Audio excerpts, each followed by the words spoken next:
My name is Jordan Bauer. I'm a self-taught guitar player from Central Missouri. Throughout my 20s, playing music was my passion.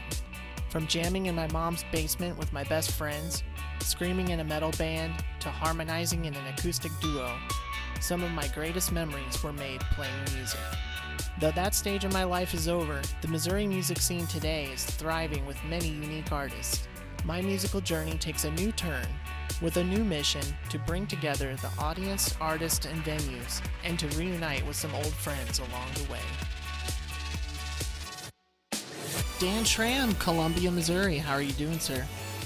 I'm good, man. How are you? Great, great. I never thought I would get in touch with one of the Ghost in the Machine guys. So I'm really excited. Why do you say that? Back in the day, I guess we can reminisce here. I was in a band called No Call, No Show. And it was only for about a year and a half or so. But we played first at the Nick Ward benefit show by the dam at the Lake of the Ozarks. Oh, okay. It was outdoor, wasn't it? Yeah, yeah. And you guys were there. Shaman's Harvest was on the bill. Shags was there. Yeah, that was forever ago. Well, you guys were there, and you just, like, melted faces, man. It was crazy. I feel like that was that the show. I think we had a fill-in bass player at that time, didn't we? I think so, yeah. It was around 2007, I think. Yeah, we had a bass player that filled in for one show only, and yeah, probably for the best. Oh no, that didn't work out. But that's it. If I remember that correctly, I don't remember playing at the dam any other time, so that had to have been that same show. Well, after that, I ended up joining Senseless Tragedy for Remember that? 3, 4, 5, 6 months, something like that. It's been forever ago. I'm a little sketchy on the exact dates and years. But so Senseless Tragedy opened for Ghost a handful of times, and maybe a couple handfuls. Yeah, no doubt. Or are you talking about in that time period where you were playing with them? I think I was with them once or twice when they opened for you all, and you know, California shows. I mean, it doesn't get much better than that. Or weirder than that. So, I mean, you guys were next level in my eyes. So Thank you. that's why I'm kind of like I'm just really excited to talk to somebody from Ghost. Thanks to Derek Wayne Brown, I'm pretty sure he got me the hookup to chat with you today. Really? Yep, he said he was a couple episodes ago, and he said that you guys have done some musical stuff. He told me you were active and all that, so I was like, cool, I'll get in touch with Dan. Yeah. Back in the day, I remember, so every time we had one of those California, Missouri shows, I'd always throw a house party afterwards that usually was just as epic, if not a little crazier than the show itself. And yeah, so he'd come out. He was just a young kid at the time, and yeah, he'd come out. We'd do drum circles and stuff, and yeah, he was very clearly musically inclined very early. And yeah, no, he's great, man. I ran into him. I played in California, just a solo gig a month or two ago, and he came out, and that was the first time I'd seen him in quite a while. But yeah, he's a good dude. I've been friends with his family for a very long time, high school probably. We had a really good time talking because I didn't expect there to be a connection to Tripping Hazard and Ghost in the Machine and that whole scene. And he name dropped Senseless Tragedy without me asking anything, and I was like, whoa, dude. So we got a lot to talk about. Yeah, he was a very committed fan. He was probably at every California, Missouri show. Well, Dan, I'm indulging here and reminiscing, but for those listeners who may not know you, you have quite the musical history, and I think we kind of have a similar path. Let's start with the current and go back. So what are you up to musically recently? So recently, so right at this moment, I've got about 30 to 45 minutes worth of just all originals that I've written. I've tracked 4 or 5 of them in the studio. One song's finished. And yeah, the goal there is just I would like to start playing some shows. I would like to have a band. However, my experience earlier in life is just pretty clear that it's so hard to rely on anybody. And now that I'm older and, you know, most of my fellow musician friends are also adults, like, it's just hard to rehearse and, you know, everybody be aligned to do a show. Like, it's just so much work, and I've got no interest in having my musical path being tethered to other people's ability or inability to be reliable or committed, and vice versa. Like, I'm a busy guy, man. I work probably 60, 70 hours a week doing financial planning, so I don't have a ton of time. And so anytime I do have, it's like very precious. So I work on music on the side if I'm not working on with my family or playing music. And so yeah, right now it's just currently, you know, just my name, Dan Schram. It's in itself is almost like a Dr. Seuss character sound. So no need to necessarily have a name outside of that, I don't think. But Right. But yeah, outside of that, I just been. I also do cover shows. I've got probably 6 hours worth of covers that I do, and not generally all at once, but I think I have done 4 or 5 hours straight. Oh, wow. And yeah, and that's been really helpful, just like getting my vocals like stronger and stronger. You know, it's a muscle just like anything else, and so the more I do it, just the better I get. And learning other people's songs, especially genres that I don't normally do, like country music. Yeah, I've shown up in some of the stuff I'm writing now, and so that's been interesting. Let's talk a little bit about what's going on. So you said you're working, you know, you have a full-time job, a family. So you still have this desire and this drive to do music and to play gigs and write and record and perform. What's the source of that? Is it just, are we all at an age where we're like, oh, I want to relive my glory days when I was younger? What are your musical goals? Why are you still so active at this stage in your life? Yeah, that's a good question, man. Well, I started playing when I was 12.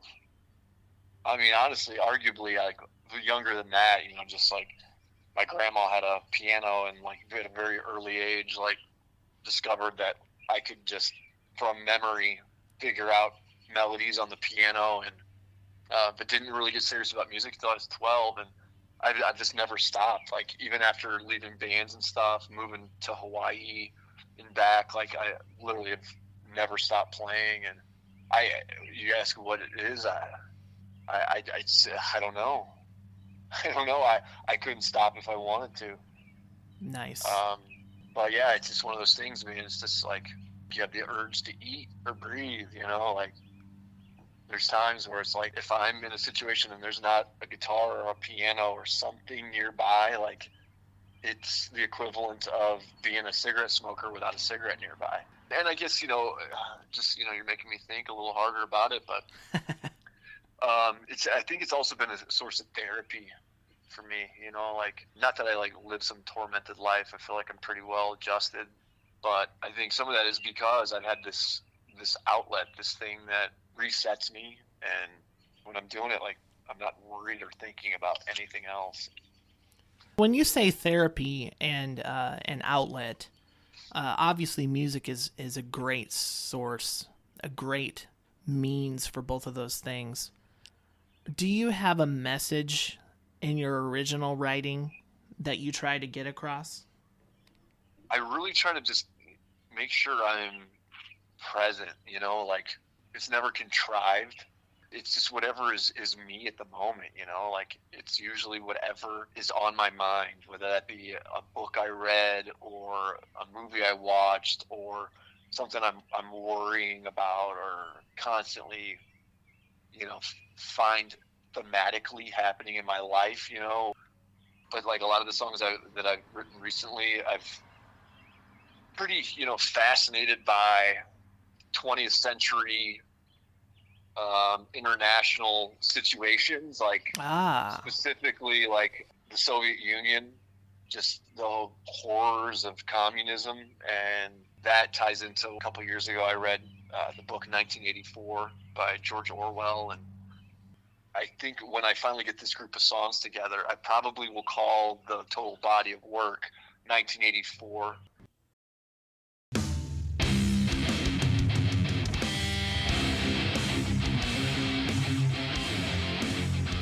So do you have a studio? Like, how do you record songs and get them out to the public? I have the ability to record in a very makeshift fashion, not necessarily stuff that I would release, but for demoing, like I literally just do on my phone with GarageBand and a pair of Apple headphones with the cord, so I can I put one earbud in one ear and the other one hangs down in front of my guitar, so it's like a microphone, or I use it as a vocal mic. And you would be surprised if you've never done it. That's pretty cool. It's not radio quality, but I wish we had it back in the Ghost in the Machine and Made in Waves days. Like, we would have written so many more songs, just because, you would be able to flesh out an idea very easily, not try to get everybody else to hear the song that was only in your head, you know, and expect them to be able to play it. Yeah. But so I demo like that, and you know, I've written not necessarily to completion, but songs that very easily could be taken across the finish line. I've probably written, I don't know, maybe 100, 150 songs in the last just year or two. Wow. You know, I mean, and again, you know, it's back to that same idea, is I don't get too hung up on, well, this needs to be an amazing song. No, I just need to feel it. And sometimes you write crap, you know, and yes, I that's do. Okay. I feel like as soon as you get rid of that fear of writing a shitty song, writer's block cannot exist. That's a good point. Writer's block comes from fear of being judged on what it is you're putting out. And yeah, if it's crap, I just don't put it out. But a lot of times what happens is it might be a crap song, but there was one piece of it that is special, and then I can use that as the basis of another song that maybe I will release. Right. Or I come back 2 years later and now it's relevant for some reason, you know, or it works, or maybe I was looking at it in the wrong way, and maybe it was a great song and I just was the one with the issue, you know. So do you release stuff on YouTube, or are you on Spotify? So yeah, I mean, recently I haven't released a ton of stuff. We forgot to talk about it earlier before we started recording, but I was also with Billy Deering. We did a project called Kalimo. Essentially, it was Calimo with a K. But as much as we had great shows there, it wasn't a town that we necessarily wanted to embrace. But anyways, so I recorded a lot of stuff with that, and a lot of that was exactly what I was talking about, where I had a decent microphone that I could plug into my iPhone, and I'd record the vocals like that, and we would just mix and master it ourselves. And again, not super high quality, but we wrote some, I feel like, really good songs there. Anyways, to answer your question in a very long way, when there is something that's this is good and needs to be out there, the last thing we did with that casting call project, Todd he's the bass player from Last American Cowboy. He's got a studio in Jeff City, and we went down there, tracked it there, and then sent the stems to Denver, Colorado with our buddy Eric, who's got a studio there, and then he mixes and masters it and sends it back. And then so that's also what I'm doing similarly with my stuff that I'm working on with my project, except I'm recording it with Adam Hunt, who is an amazing musician. Yes. He's also he's the younger brother of the lead singer from Shaman's Harvest. And so, yeah, I go down there and play some tracks with him, and I allow him some creative liberties as well, like, because I respect him so much. And so the same thing. And then once we track it there, but then send it to Denver to get mixed and mastered. It sounds to me like there's very little business going on in what you're doing. It sounds like you're just doing it to create art and to express yourself and to get that therapy that we talked about earlier. Yeah. No, my ambitions of being a rock star, it's not there anymore, you know. And it's funny, like, I feel almost grateful that it didn't happen. I've got 2 amazing kids and an amazing wife that if they were around and that happened, my relationship wouldn't be anywhere near what it is with them. And I've met enough rock stars to know that they're not happy. Most of them are miserable and drowning themselves in substances, and right. Even some of the ones that aren't famous struggle with that. Well, that's why I mentioned earlier that we're kind of on similar paths, because when I used to play, I didn't want to be a rock star, but I just wanted to have fun and make some music and play gigs. And years later, I started a family, and then everything changed. So if the music took off or whatever, then I'm kind of in the same boat as you. I don't know if the family would be where it's at today.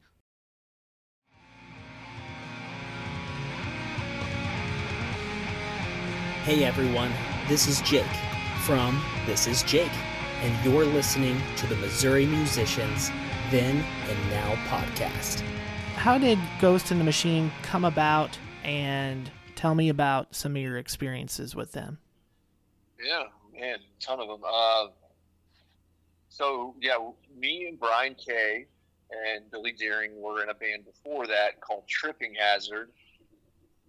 And the original drummer for Ghost in the Machine, his name's TJ White. All 4 of us were in that band, and we were kind of like, I don't know, people called us like Puddle of Mud, which I wasn't really a fan of Puddle of Mud, so I don't know how that. I think that happened from the lead singer that we had. He had kind of a vocal tone, and so I think that's where it came from, because musically we were more in the realm of like Incubus. Oh, wow. At that time, Incubus. Kind of an alternative. By far, and they're still my favorite band of all time. But it was very apparent early in my musical journey how much they were an influence, and over time I've just layered in other flavors that I like to think don't sound so much like that. But anyways, so the lead singer from that band kind of had some struggles, and we ended up parting ways with him, and we all were kind of on the frame of mind like we didn't want to be known as a Puddle of Mud band. Like we wanted to be heavy. And so we made the decision that we were gonna start playing in drop C tuning. And me and Brian, we were shopping at Hot Topic one day, and the guy working there said he was in a band called Mechanism out of Warrensburg back in the day, and that he was looking for a band, and he gave us one of the CDs, and like he was really good, man. And I remember telling Billy about it, and Billy, without even meeting this guy, he's like, Dan, like I feel it, like this is our guy. Like, bro, you've not even met this guy. All I said, but Billy is I've always kind of referred to him as a Yoda. Like he's very intuitive.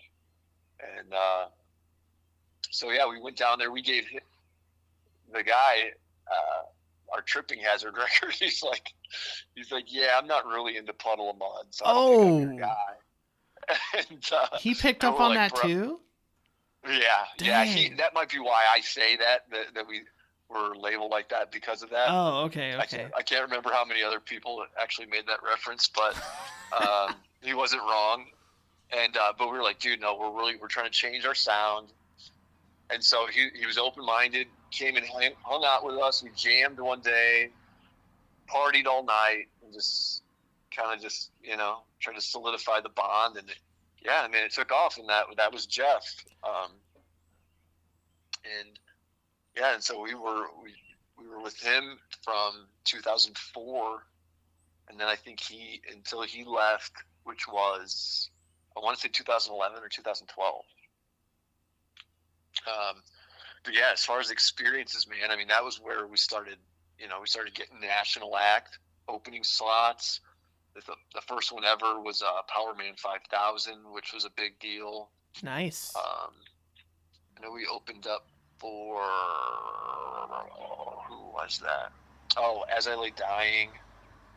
I want to say we opened up for Static X. Yeah, I think they played in Columbia quite a bit. Yeah, and then we opened up for Five Finger Death Punch a couple times. That's pretty impressive, man. You guys won multiple Battle of the Bands, am I correct? Well, yes.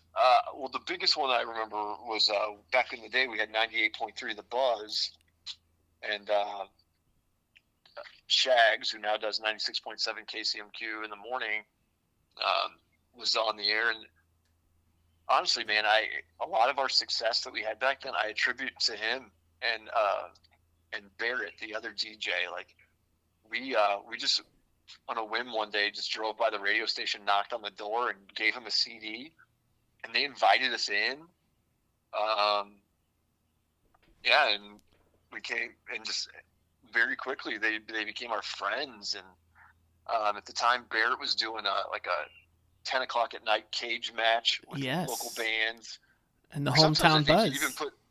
On the Hometown Buzz, exactly. And so, you know, we got a lot of airplay that way. Plus, you know, yeah, they throw us on the air randomly from time to time. If Barrett was drinking too much while DJing, he'd get a little more ambitious in what Cumulus would have preferred him to be playing, I think. And but yeah, and so, you know, they always hosted shows, and I remember Shags had his like 40th birthday, or maybe his 30th birthday back then. You know, he wanted us to headline a show at the Blue Note. So yeah, I mean, like I said, getting those national act shows, because at the time, Brian K's older brother Pat was doing booking for the Blue Note. Oh, so wow. we had a little bit more access, so to speak. Now, before he got that, we were getting shows already just on our own accord, but it definitely made it easier for us to be like, Brian, tell your brother we need to open up for so-and-so. And so as long as it was allowed by the headliner, then a lot of times we would have a good chance at it. So you kind of had a foot in the door in multiple ways, and you literally knocked on the door at the radio station. And literally, yeah. You're right about Shags and Barrett. I mean, that radio station and those guys really were champions of local music and homegrown music, and their importance to the scene at that time cannot be overstated. I argue that they created the scene. Yeah. Ghost had a hell of a run, man. You know, I'd throw out Never Trust a Pirate also. That was a good time. Everybody check that out on YouTube. I think it's still up. But It is. Ghost in the Machine was, you know, the pinnacle for a guy like me back then, kind of on top of the world of the local scene. So, like you said, the buzz went away, and is that kind of around the time when Ghost in the Machine became Made in Waves? How did Made in Waves come about? Man. So Billy was a big part of Ghost in the Machine. I felt like he and I were probably creatively the driving force. He left, and then Ethan came on, which Ethan's a great player, but he wasn't necessarily the creative energy that we had before. So, you know, Brian stepped up a little bit. I definitely had to step up quite a bit. And but then eventually, you know, Jeff decided that he was ready to start a family. And I remember we were all out at dinner at Buffalo Wild Wings. And when he told us, he's like, my wife's pregnant. everybody that I deem a good father says that, those first 3 months, 3 to 5 months or whatever, like, it's so important that you're just there all the time. And he's like, I don't feel like I can do that and at the same time. And so he gave us quite a bit of heads up. Unfortunately, there wasn't enough time to replace him. And honestly, like, there's nothing harder than replacing a vocalist. You just... Yeah, Jeff is unheard of. Yeah, he was unreal back then. Yeah, and he's still amazing. But yeah, so he bowed out very gracefully, and then Ethan was right behind him, because at the time Ethan was only like 18 years old. He was still in high school when he joined the band, and that was hard for him, because we were all extremely wild. Like, there are many occasions where we got more concerned about the after party and the gear got left on stage and picked up the next morning. But Ethan wasn't about that. We honestly were not very respectful to him in that facet, and I look back and regret treating him as if, he was just, you go sleep in the van while we party kind of attitude. But yeah, so Jeff left, Ethan left, so that left it was down to just me, Brian, and Chris. And we went almost a year. But we never stopped practicing. We still practiced 2 times a week, just the 3 of us, writing new songs. We ran into Brian worked at Lil West Music in Jeff City, and a guy named John Haygood, who was in a band that we played with back in Tripping Hazard, came in, and Brian talked to him, and we had tried out several bass players, and John wasn't a bass player, he was a guitar player. And so Brian got him to come out and try out, and he did well, and so we kind of locked him in. And then he knew Evan Thomas, who lived in St. Louis, that they lived together at one point, and said, he was this amazing singer. And we reached out, we had him come try out, and honestly, like, he was a little rusty because he hadn't been doing it for a while, and he just kept telling us, he's like, dude, like, I'm telling you, like, I'm your guy. Yeah, so we hung in with him, and we played our first show. Our first show with these 2 guys was at the Blue Note. Oh, man. Our first show. Setting the bar high. And we still went by the name Ghost in the Machine. We stayed Ghost in the Machine with these guys, with new songs. I think we tried to do one. I think we tried to do Creatures of Discomfort because it had a lot of singing in it. Anyways, yeah, it was horrible. Like, it was such a bad show. And some of it was just because John and Evan, like, thrusted from not doing anything into a Blue Note show. So the nerves were bad, and they just had enough time to polish. But it's like hopping on a moving train. Yeah, very much. And me and Chris and Brian were, we didn't have a lot of tolerance for failure. So we hung in there, and we ended up writing. I think in Maiden Waves wrote 9 songs that we released. First, it was a 4-song EP, and then we released those 4 songs with 5 other songs like a year later. And right as we finished recording it, we had done a GoFundMe page or Indiegogo or whatever it was to pay for everything. And at that time, my wife was pregnant, and I was prepared to keep going, man. And I was willing to do that, but like, it got harder and harder. Oh, yeah. And so it just, everything eventually came to a head. And I remember on the way home from a St. Louis show, or maybe it was even Tennessee or something, been drinking a bunch, and me and Chris got into it. And I just knew it, I knew that was the end.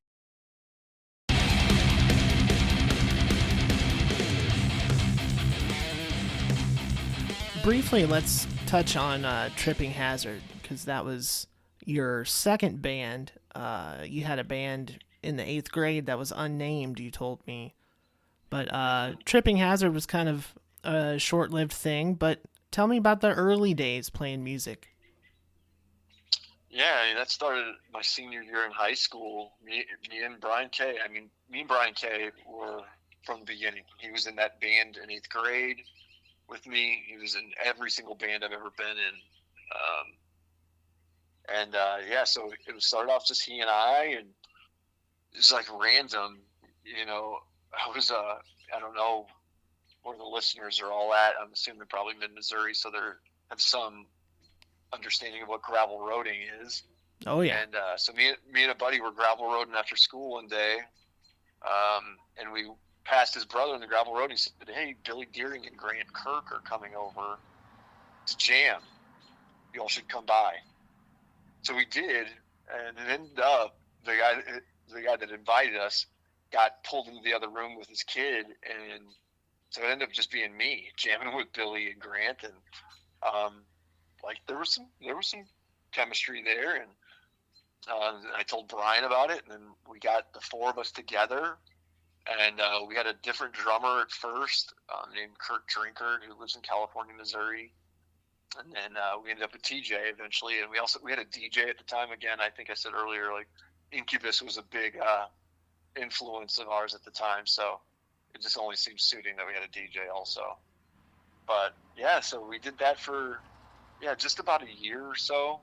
We won a battle of the bands with that as well. So was it just for fun, or were you guys trying to make it, get it to the next level? Yeah, we were definitely trying to do the thing, man. Yeah. That was pre-social media. There was no MySpace or Facebook yet. So it was completely different. The era of demos, handing a demo to a bar, and we never really did anything of extreme significance. We didn't really know where to start, and I think really we didn't know how to attack any of that until Jeff got in the band. Like Jeff he worked for the University of Missouri when he first joined, or shortly after he joined, and so he'd spent a lot of his workday managing our MySpace page and networking with venue owners and promoters, and so Jeff significantly brought our business game and our PR game. So it was kind of like a chemistry building session for a couple years to kind of get you guys ready for Ghost in the Machine. Yeah. Hey everybody, it's Jordan. I just wanted to invite you to check us out on Facebook. Like, follow, drop me a message. I just want to hear from you, so let's talk. I hope to talk to you soon. I'm talking with Dan Schram. Dan, I want to hear about your best gig. Man.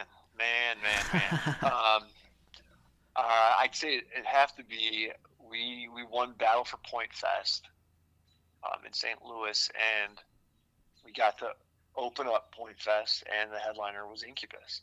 Oh, wow. We had a great crowd, great turnout, just for being the first band of the day, but then we got backstage passes all day. So Cypress Hill was there, Chevelle. It was all the bands that were big in 2012.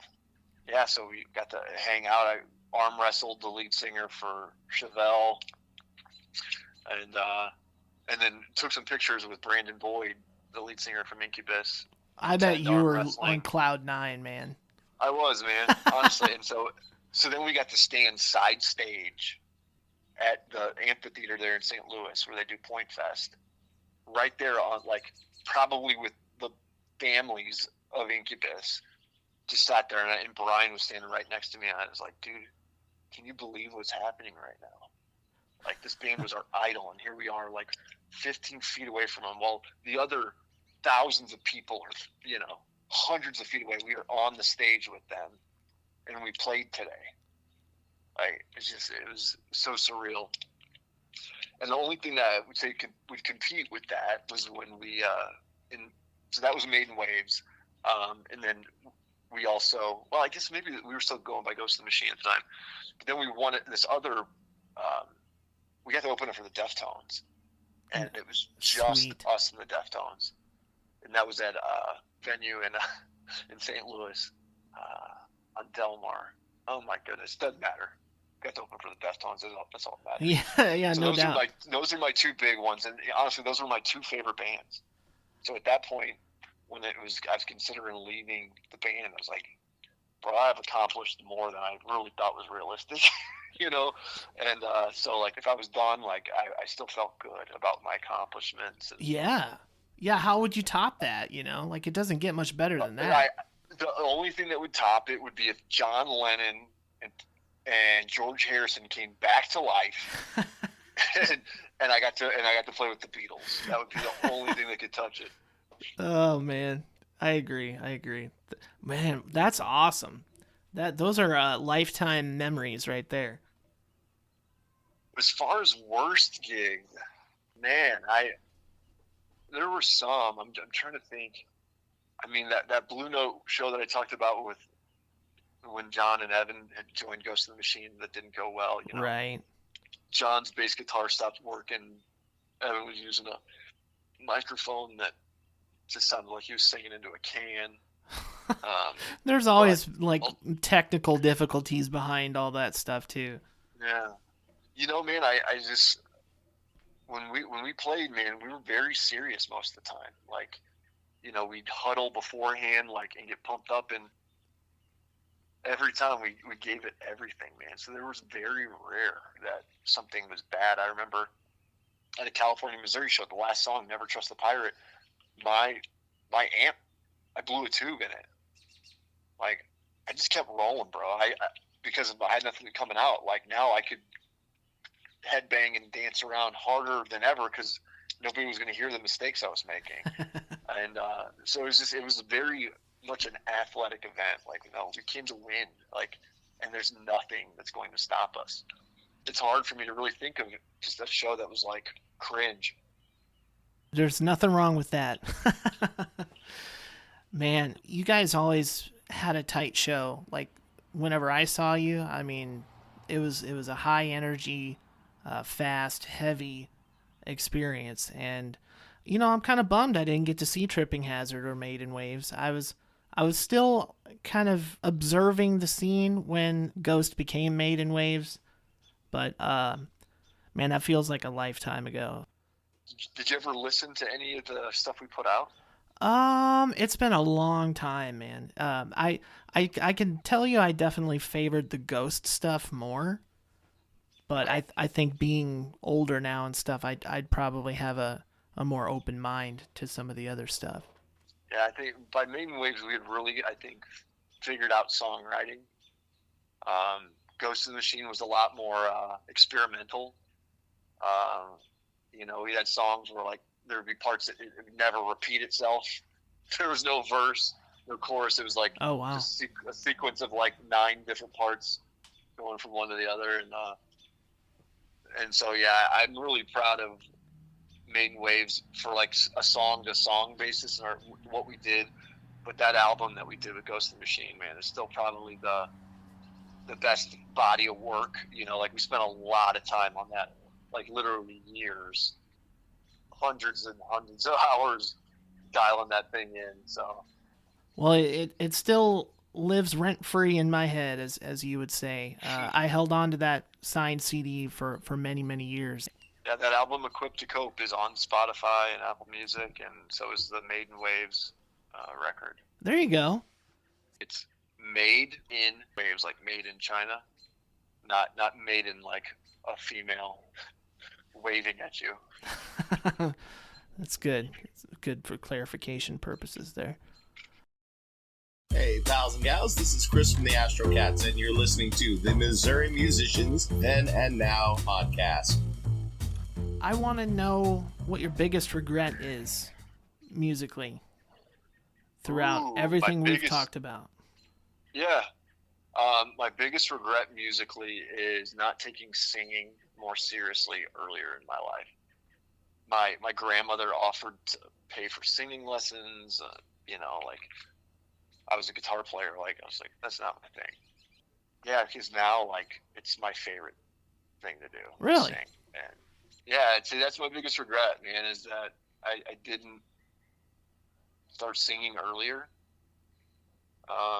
But who knows what that would have done? That might have negatively impacted my guitar playing and not allowed me to be able to do the other things that I did. I never know. But if I had to say there was regret, I wish I would have gotten in choir in high school. Oh yeah. I wish I would have taken those singing lessons that my grandmother offered, and I wish I would have taken more singing classes in college, because I've I've got enough music credits, college music credits, to have a bachelor's, but I didn't take. There was one choir class I didn't take, so I wasn't even able to get my associate's degree. Oh But no! I went to community college and took every freaking music class they offered, except for this one choir class, and so that you had to have that to have a true associate's degree in music.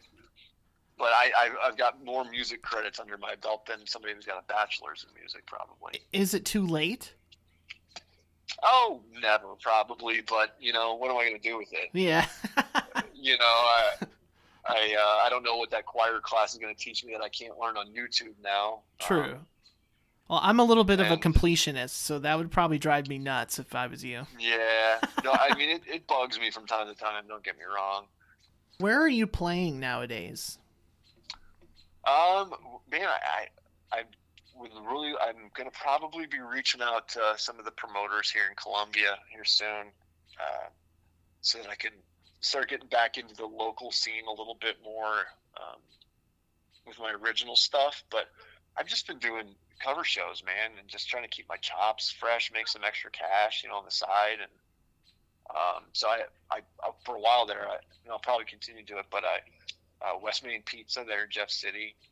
My grandmother lives over there, so it's easy. Like, my family comes out, and some friends come out and hang out. And I usually, I'll play for like an hour, just what I want, and then I usually start just taking requests and try to play songs that I've never played before. And sometimes it works out, sometimes it's a complete and utter failure. I try to make it as funny as I can.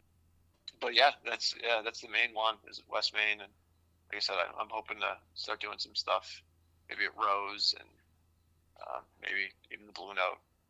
Nice. In the near future. Well, everybody, keep your eyes peeled for Dan Schram, playing in Jeff City and or Columbia, and he has quite the library of music on Spotify and Apple Music, you said? Yeah, and I mean, as far as what I'm doing now, my Instagram page is probably the best place to see what it is that I'm currently doing. I've got covers and original music on there. Cool. Pretty much exclusively, that's all I post on there.